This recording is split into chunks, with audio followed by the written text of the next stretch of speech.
All right, how are we doing, everybody? It's 6 o'clock here. I don't see anybody else joining me. I'm going to give it a minute or two just to see if anybody else shows up. Oh, hello. Hi, Good to see you again. how are you? Good. A little sick of the snow, to be honest with you. Yeah, we have a lot of snow. It was horrible. Yeah, I was home yesterday with a snow day, and now they're saying another 6 to 12 inches tomorrow. Uh-oh. No, not good. Good. No. Yeah.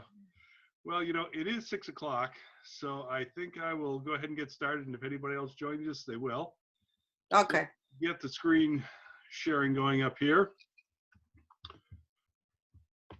And here's our to-do list for this week.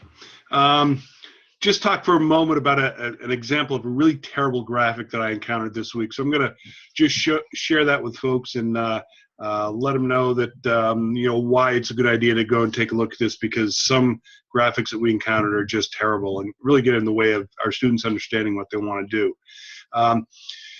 I'm going to give you my number one tip for creating videos, because this is the one problem that I encounter time and time again. I'm going to show you how to avoid that error really quickly. And then we'll spend quite a few minutes taking a look at the AVS video editing software. And I know you are going to be using a Macintosh much better, but I think you'll at least get an idea about how to go in and create multiple tracks on a project and how to import media and so forth. The methods overall, the methods of using video editing software are kind of the same whether we're using AVS or iMovie or any other tool. So, but because the university does recommend AVS, I'll use that as my example.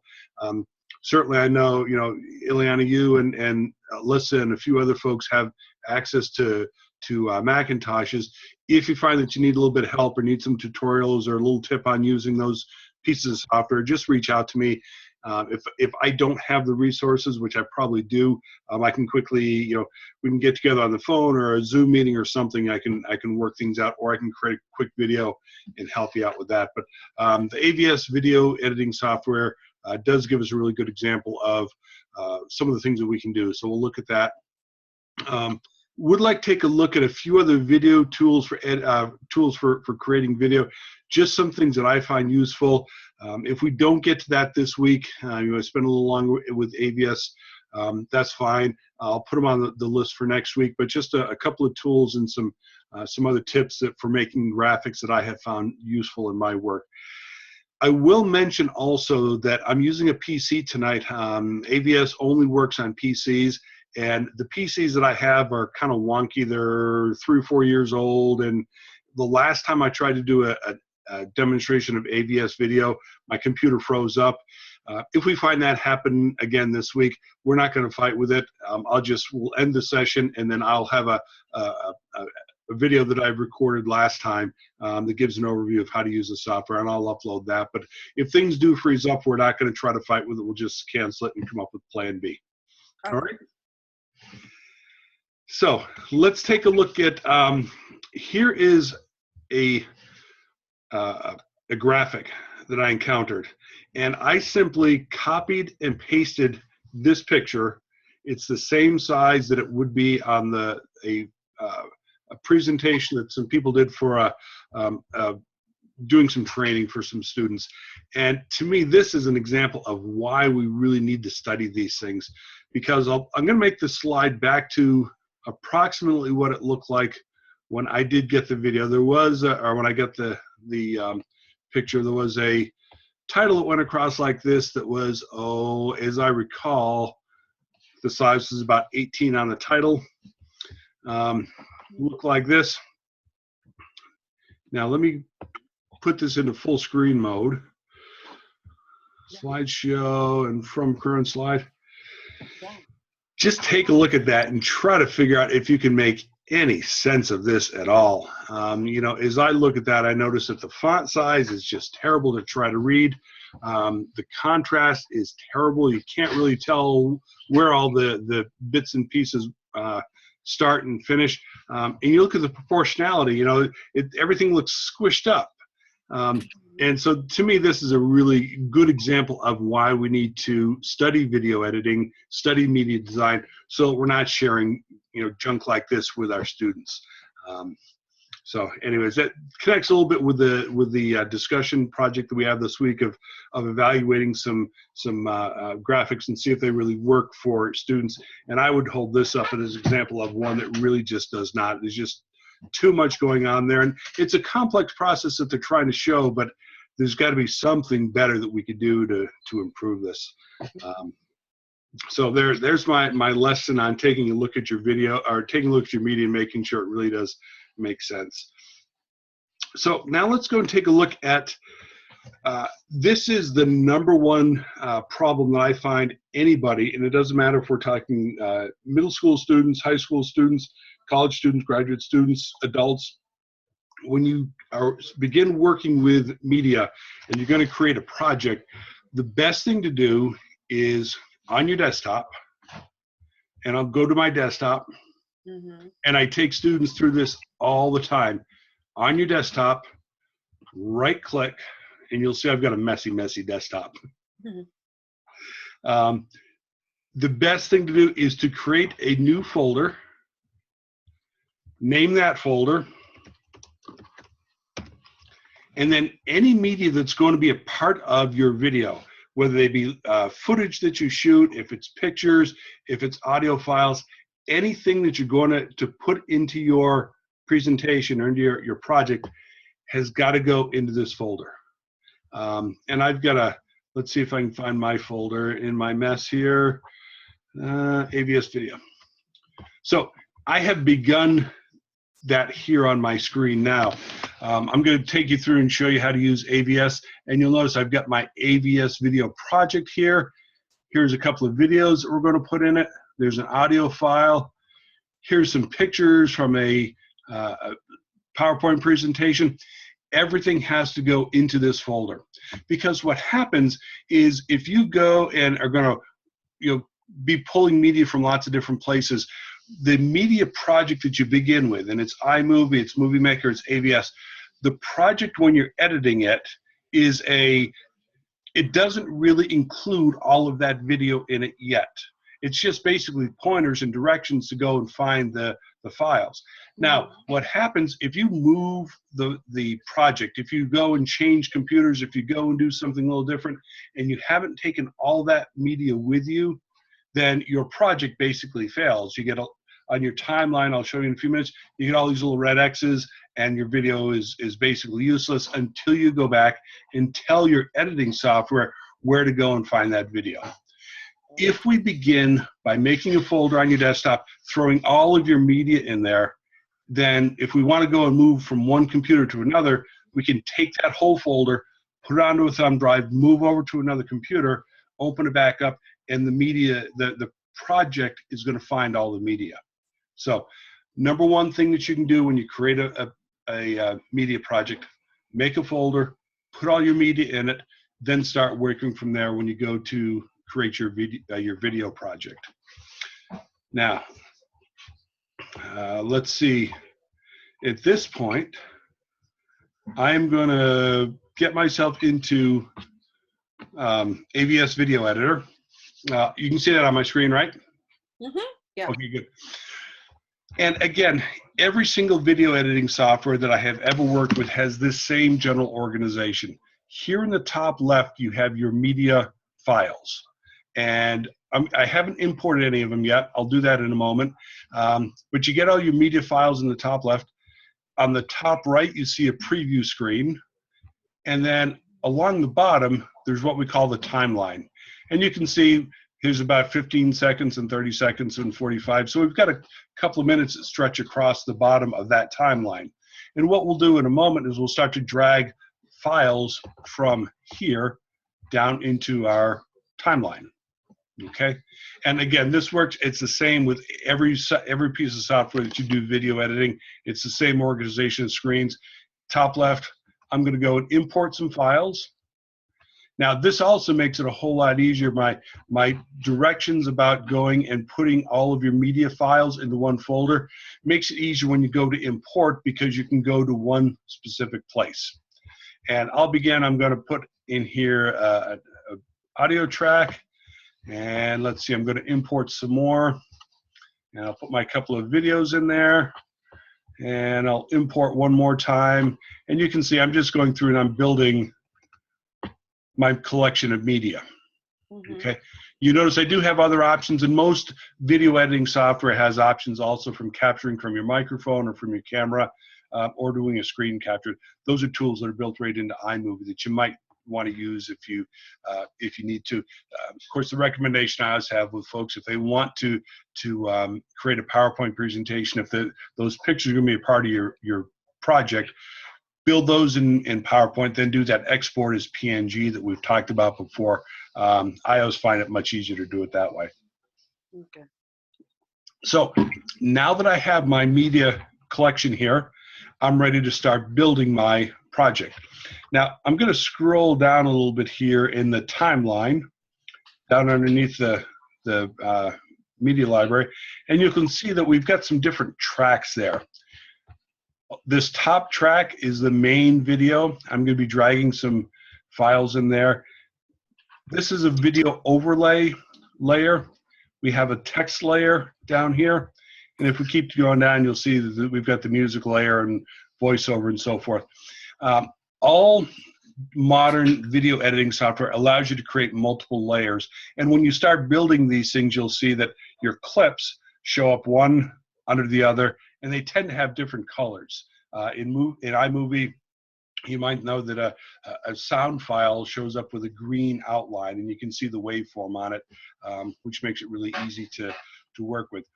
But I'm just going to drag down here. All right, this is the video that I want to be the first thing to show up on my screen. So I'm just going to drag it down and drop it right here in the timeline. All right. If you see a screen that looks like this is asking about the aspect ratio. And basically what that's saying is there's a mismatch between the media file and the way we have the project set up. For our purposes here, and for most people just getting started with video editing, it doesn't really matter if you click yes or no. I click yes, and you'll see it's going to work fine. I've got a little bit of some edges around. I've got some margins on my playback video. It's usually not a big deal for what we're doing here. So there's my first video. I'm going to drag in my second video. All right, and we have a playhead here. You can see it on my timeline. I can drag it back and forth, and up here along the playback, you'll see that the playback head moves as well. And if I drag it right back to the beginning, I can hit play, and you'll see there's my video playing. This is what it's going to look like, and it goes on and on. And then I'll drag the playhead out a little bit, and you'll see we're going to quickly jump over to the next video, and it starts playing. Okay, now if you decide that you want to change the length of these things, usually if you just drag, and I know this is for sure true in iMovie, you can drag the edges or the ends of your files, and you can shorten the duration that they show up on the screen. Nope, I can't get my cursor in quite the right place for that first one. There it goes. So you see I've just decreased the amount of time that each one of those is going to show up on the screen. Now, you get a preview also of the next screen. If we right-click on any one of these clips, you'll see that we have a few options that show up in there.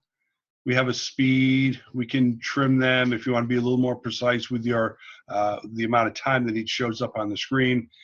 And you see we've got a few other options there. In the properties box, if we click that option, you'll see that we get a few more choices. We have even more choices when we go and take a look at some of the other media that we'll throw in there. We'll take a look at some other choices in a minute, but you get the idea. So we're going to build the media by putting it in order. Now, here's my audio. I'm going to, now let's see, I'm going to drag my timeline down a little bit because I want to find this track that's set up for the audio mix. And I'm going to drop my music right in that track right in that layer. And I can decrease the amount of time there, trim that up a little bit. And now when I play my video,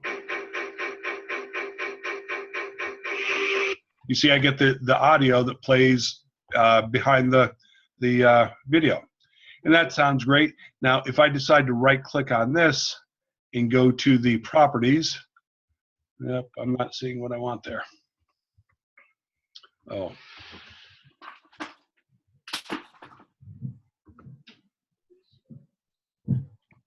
There it is. I right clicked and I didn't go to properties, I went to audio, and you'll see that's going to open up some other choices for me. I can turn the sound down. All right, I can remove noise. You mess around with these options, and you might be able to edit to get your sound looking exactly like you want it to. Of course, with a Macintosh, if you go in and start editing one of the audio files, it's probably going to open it up in GarageBand for you, or you can go and open it in GarageBand, and you can do a lot of editing there, and then you can quickly import the audio right into iMovie. But the idea here is that we can go in, once we have placed the files in there, we can go in and edit them just a little bit. I'm going to turn the volume down on that one just a little bit. And you'll see that now when we play this, my sound was a little overbearing before. So, and when we end up creating a video project, it tends to be a lot of listen to it, go back in, tweak your settings a little bit, and see if you're happy with it. And we listen to these things way too much, and we really get sick of listening. Yeah, that's more quiet now. Okay. Now, one of the interesting things to do to me is to add a picture-in-picture. So what I'm going to do is scroll up until I find my video overlay layer. And here's a picture that I'm just going to drag in, and I'm going to drop it, about here. Now, you'll notice that if I change the playhead here, the way this is going to work is my video is going to work and the crank will start spinning around a little bit, and the picture will show up then after a few seconds. Okay? Now, if I want to change the appearance of this picture, I can edit the overlay. And my slow PC is eventually going to, we're getting the black screen of death. There it goes. So I'm editing the overlay now, and I can change. Oh, look at that. We just lost it. I told you my old PC doesn't like running all these pieces of software. I'm just going to quickly see if I can. 1 second to see if it opens.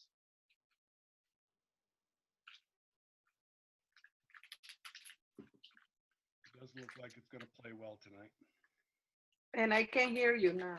You can't hear me. Okay. Like I'm hearing you. Oh. All right. Let me. Now it's coming back. It's coming back. Okay. I think what's happened is, let me get out of screen sharing here. And okay, I think what's happening is my computer's just freezing up with AVS. Let's just stop that. I will upload the video where I've got a complete demonstration on how to put in text and how to add some transitions and things like that. I'll post that up there, and we won't sit here and fight with this anymore. But we do have a couple of minutes left. Let me go back into on my screen, and I want to show you one particular piece of software, and it is called Color Contrast Analyzer. Okay, and I'll show you how this works. And this is a free piece of software. If you go and do a Google search for this, you can download it for free. And we use this to test the ADA compliance of our media. If you're not aware, or you probably are, that people that have difficulty with their eyes can't see. They have to have a certain level of contrast in colors, otherwise they have a very difficult time seeing the screen.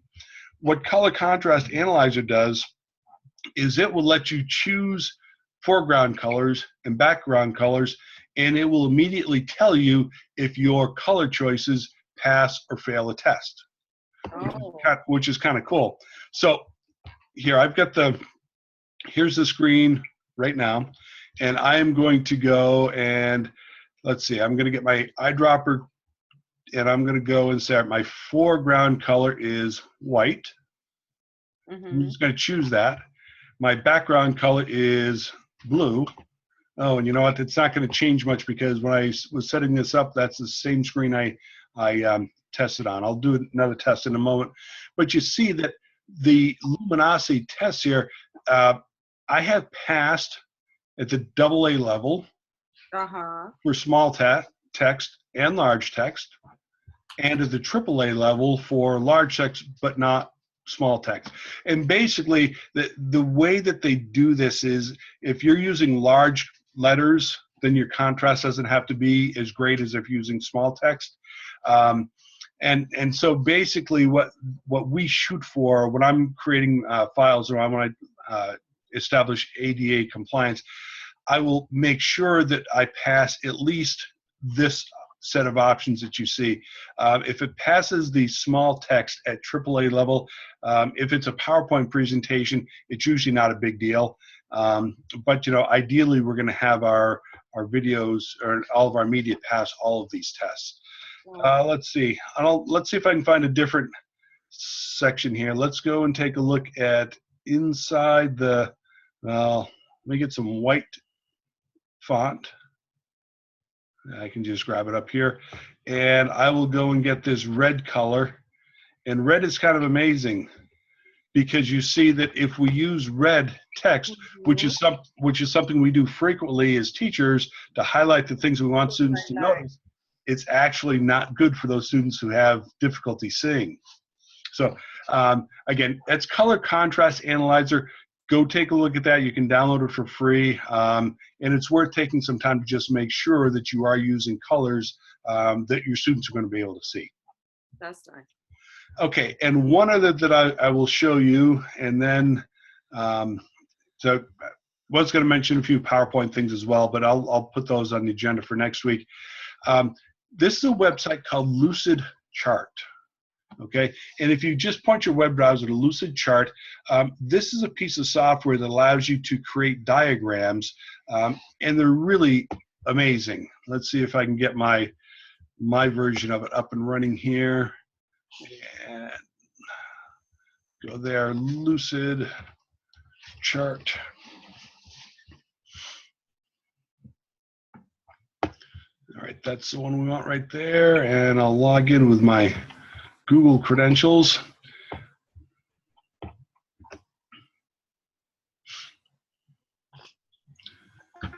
Yeah, I'll use that account there is good enough.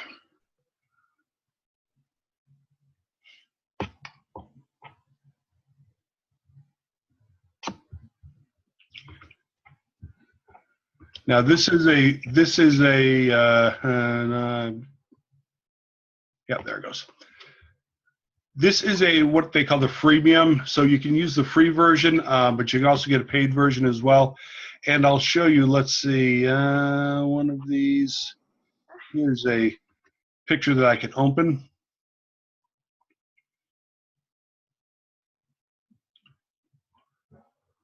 Loading, loading, loading.